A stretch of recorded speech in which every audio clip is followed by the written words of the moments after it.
Dalam rangka memperkuat kerjasama dalam penanggulangan terorisme antara Indonesia dengan Australia, Badan Nasional Penanggulangan Terorisme bersama pemerintah Australia melakukan pertemuan pada 23 Juli 2025 di Jakarta. Deputi Bidang Kerjasama Internasional BNPT, Andika Krisna Yudanto mengatakan bahwa dialog strategis keempat ini sebagai sarana untuk membahas berbagai isu terorisme kedua negara serta praktik baik dalam penanggulangannya. Dalam pertemuan ini, kedua belah pihak juga menyoroti terkait radikalisasi online terhadap generasi muda, serta tantangan dalam proses repatriasi dan rehabilitasi warga negara yang pernah terlibat dalam negara konflik.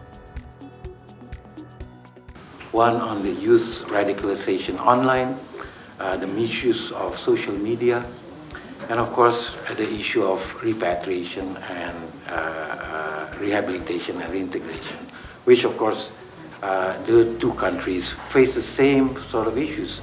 How do we deal with our nationals that were confronted in conflict zones, and how do we bring them back home in a dignified manner, and of course reintegrate them into society is an issue that both of our countries are grappling with.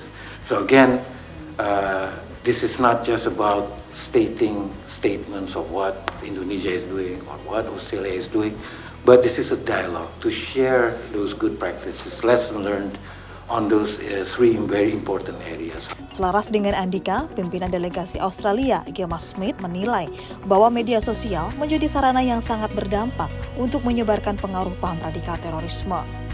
Menurutnya, dalam menghadapi tantangan tersebut, para pemangku kepentingan perlu mengembangkan upaya pencegahan dan penanggulangannya. As one of our biggest challenges, they are radicalizing more quickly. There is a significant increase in the volume of young people being involved in terrorist incidents, also in planning, being radicalized online really quickly. We have what is now our first generation of digital natives, as we describe them. And for an old lady like me, it's a little hard to comprehend how their thirst for information online is such a significant part of their life now.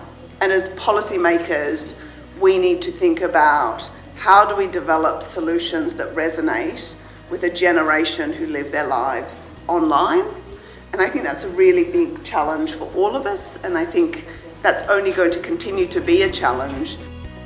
Kolaborasi strategis ini menunjukkan komitmen kuat antara Indonesia dan Australia dalam menghadapi ancaman ekstremisme global yang terus berkembang, terutama di era digital. Diharapkan dialog ini mampu memperkuat sinergi kedua negara dalam membangun ketahanan masyarakat terhadap pengaruh paham radikal berbasis kekerasan.